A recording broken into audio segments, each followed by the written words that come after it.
application of rates of change. So we're going to be looking at it in terms of word problems and what it really basically means. So here in example 5, it says, suppose an object is launched upward from a height of 120 feet.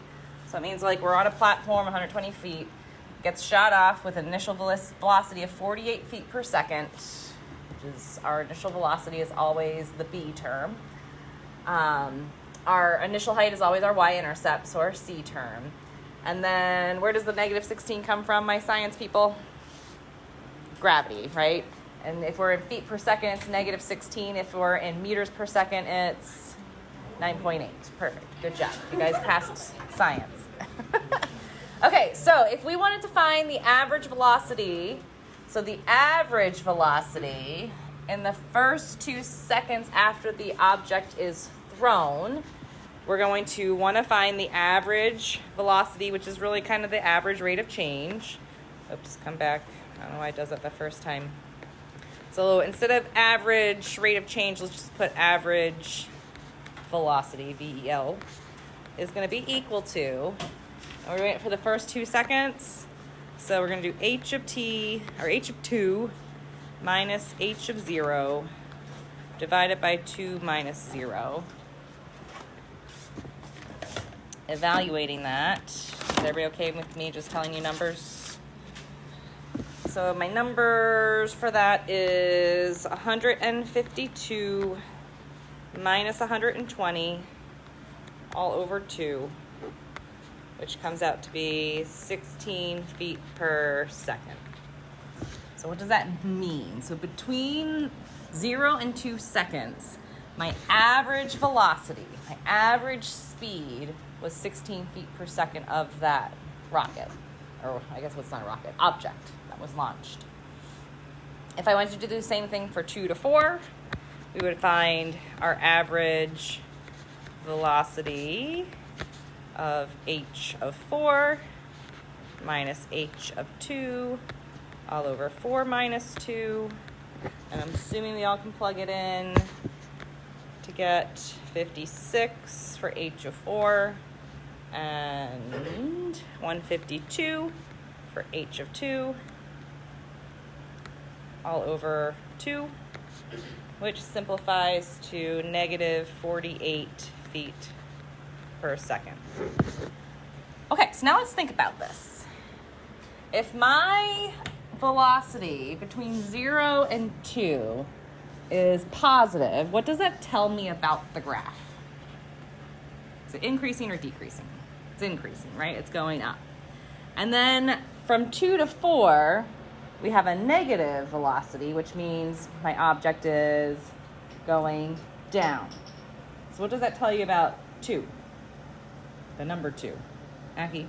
That's like the highest point of the... Yeah, that's going to be our maximum. It's going to be our turning point. It's going to be where we're changing from increasing to decreasing. Perfect. Okay, so now can we envision what graphs look like and then use what a sketch of a graph looks like to decide whether we think our interval is positive or not our interval, our average rate of change on the interval is positive or negative. So we just need to decide, is our graph increasing or decreasing within that interval? We don't have to be specific to find the average rate. So a quadratic parent graph is a parabola centered at the origin.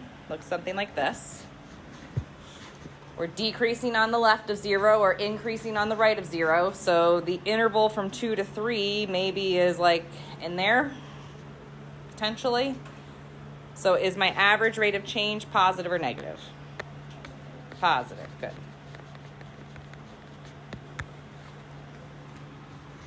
Okay, logarithmic graph. Do you guys remember what those look like? Yeah, I'm seeing it backwards, but yeah, you got it. So it's the inverse of which function?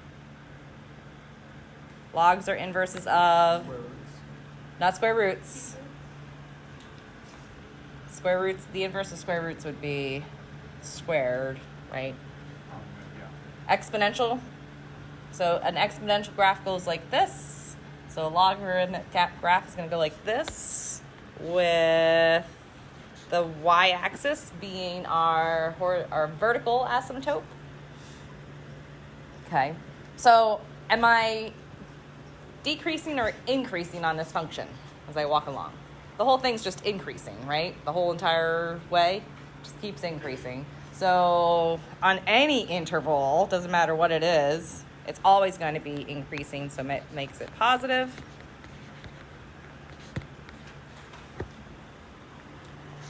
Okay, here we do have an exponential graph.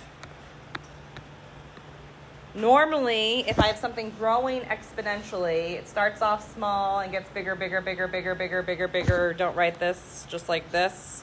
But we're not getting bigger. We're taking half each time. So that means we're actually going to be getting smaller. So we're going to be decreasing from right to left, or left to right. So since the whole entire function is decreasing from 0 to -1, I don't know, maybe it's that chunk right there. It's going to be negative.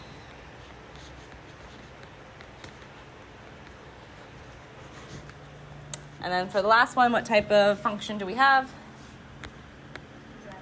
Quadratic, concave up or concave down?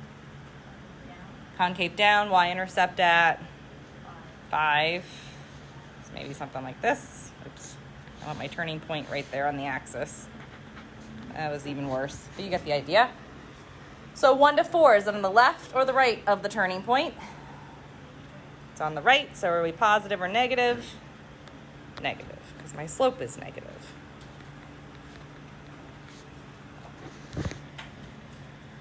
Okay, so if my rate of change on an interval is negative, that means my graph must be decreasing there. If my rate of change is positive on an interval, that means my graph must be increasing there. Okay. Alrighty. Now let's move on to example 7. So example 7, I think we did one similar to this on example 3, just writing a basic expression. So we have the altitude of a rocket t seconds after it's launched. We want to write an expression for the average velocity of the rocket from time t equals 5 to time t equaling 5 plus h in terms of r and t.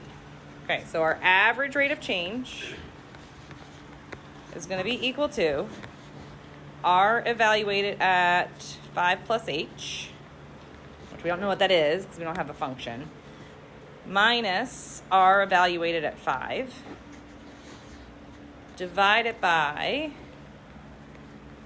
my inputs, 5 plus h minus 5. So really, the only thing we can do there is simplify the denominator, which would just leave me with what in the denominator?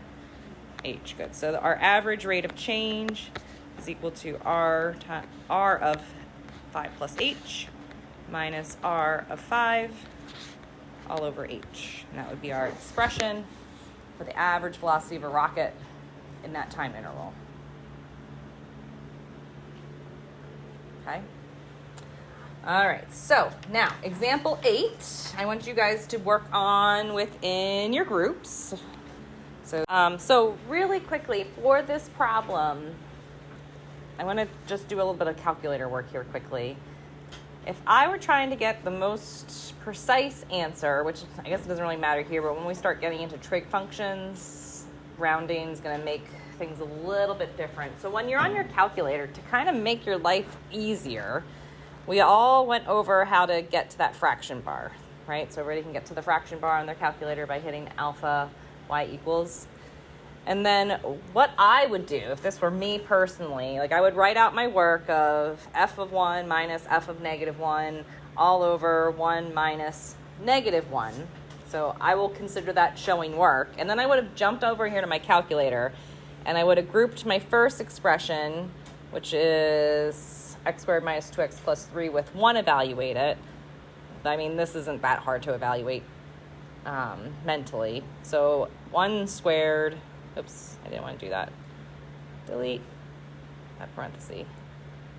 There we go. So 1 squared minus 2 times, oh my goodness, 2 times 1, and then plus 3. And then I would close it, and I would hit minus, and then I would do my parenthesis.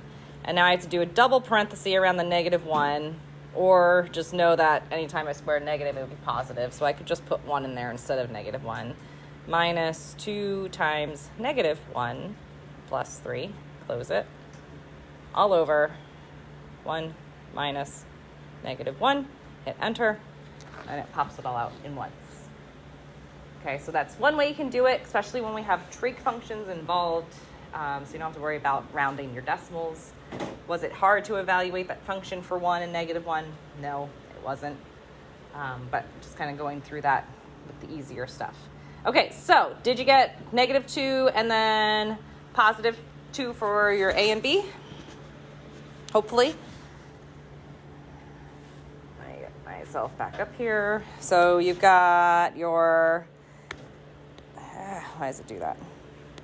F of 1 minus f of -1 divided by 1 minus -1 came out to be -2. And then f of 3 minus f of 1 all over 3 minus 1 came out to be a +2. First one was negative. Okay, so what does that mean? So describe the relationship between the rate of change and the behavior of the function. So because on the interval of -1 to 1, my rate of change is positive or negative. It's negative, so less than 0. What does that mean about the function? Good, so the function is decreasing.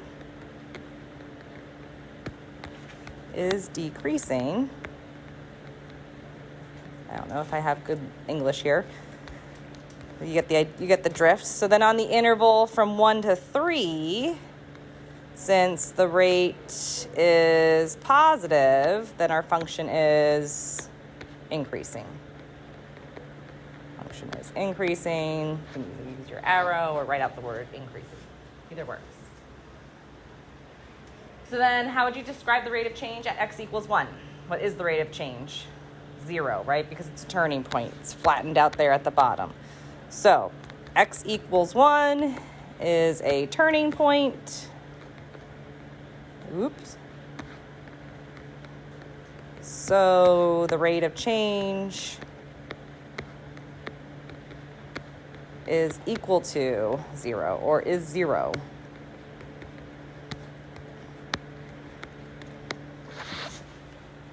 Okay. Which we kind of discussed that back on the other example.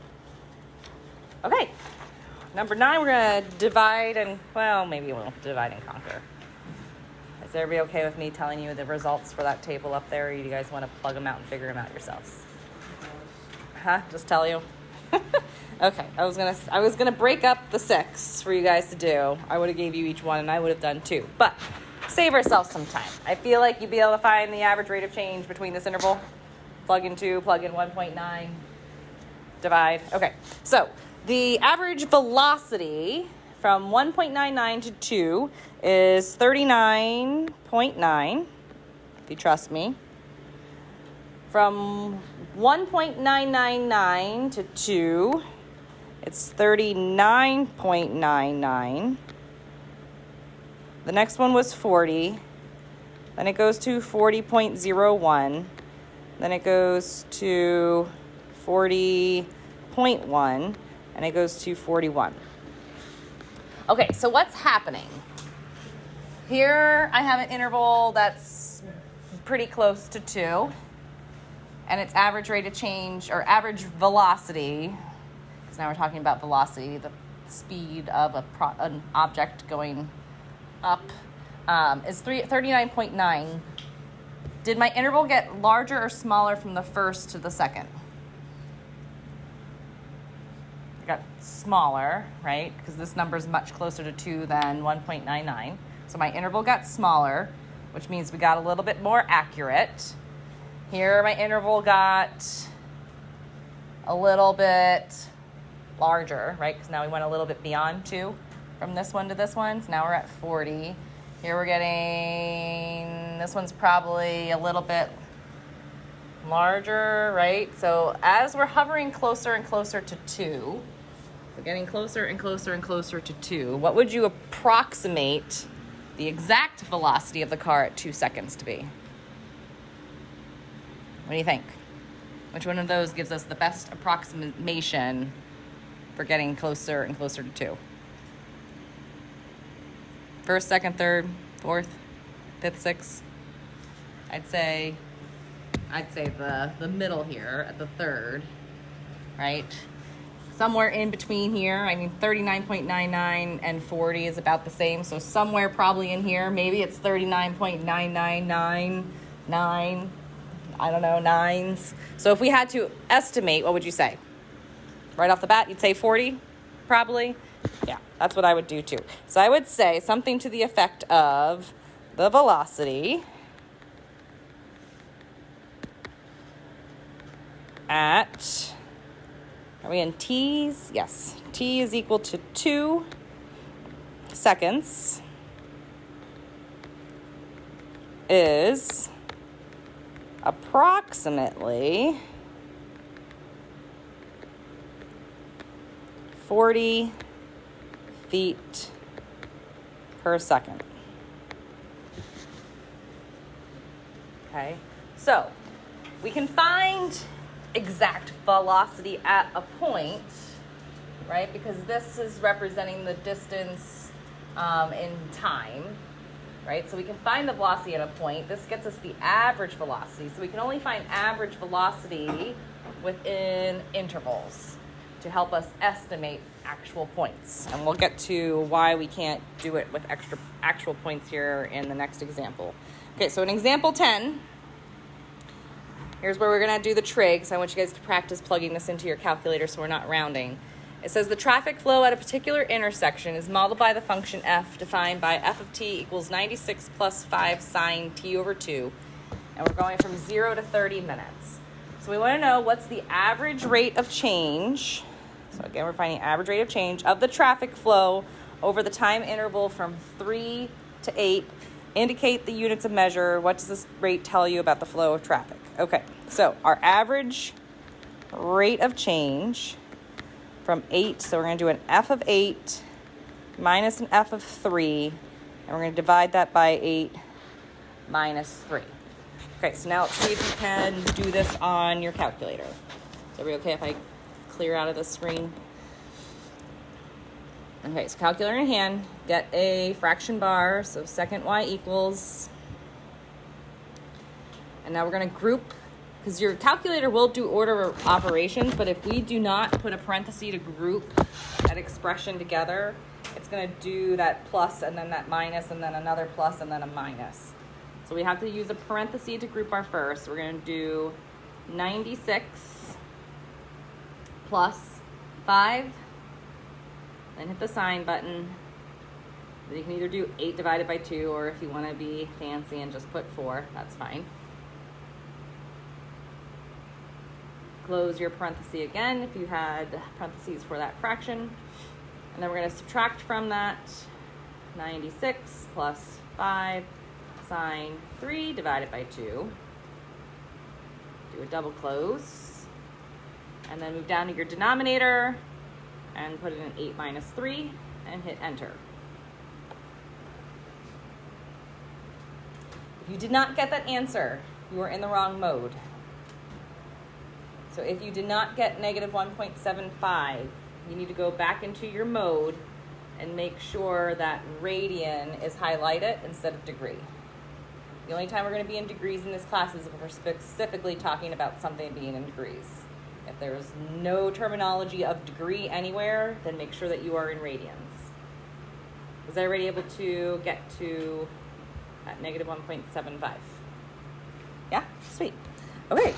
So our answer to this is negative 1.754 if we go to 3 decimal places. So what does that mean in context to this problem? So is the traffic flow increasing or decreasing in that interval? It's decreasing because my average rate of change is negative. And it's decreasing, what would be our units of measure? Well, minutes would be in the denominator. What's in the numerator? Cars. Yeah. So it's from 3 to 8 minutes.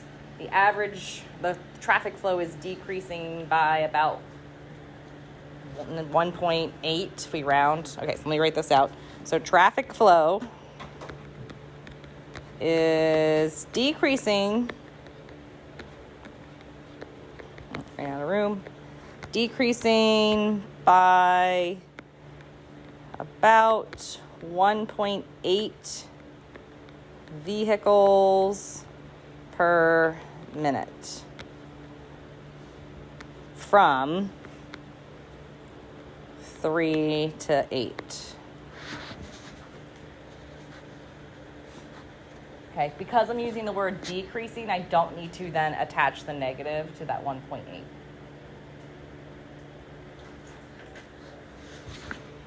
Okay, so part B, is it possible to find the rate of change at a specific time?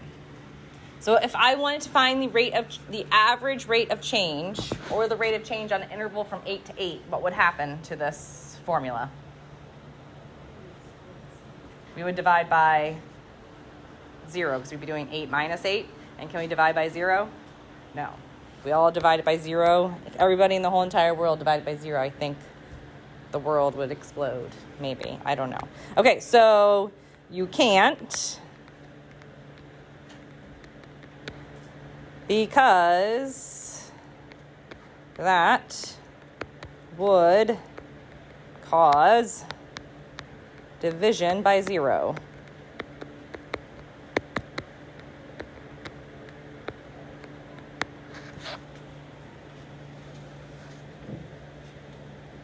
Okay, so we could find how many cars there would be at 8 minutes, but we wouldn't be able to find the rate of change happening at that point in time.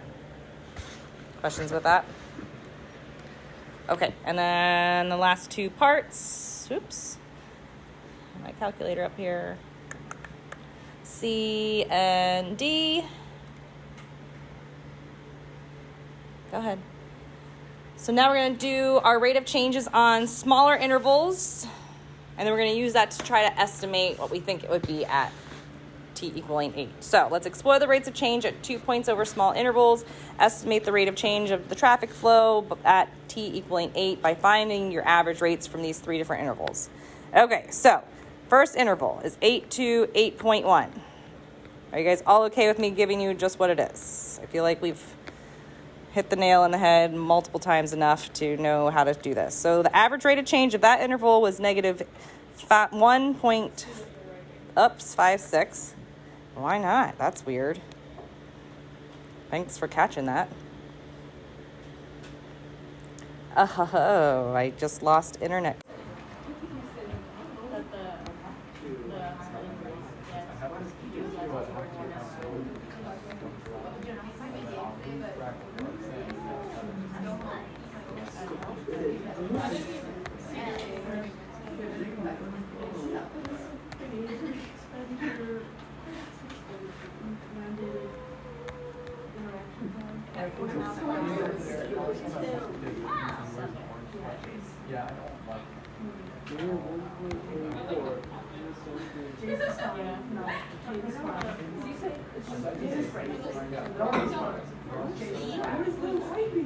No, I think, no, he turns around and it's going back. It's not speed, it's distance.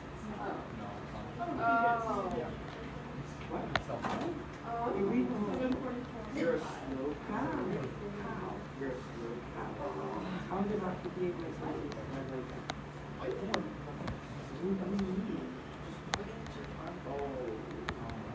this guy is cool. Okay, that would make sense, guys. I'm gonna agree. Whew, I was stressing here. I was like, are you leaving me? Right.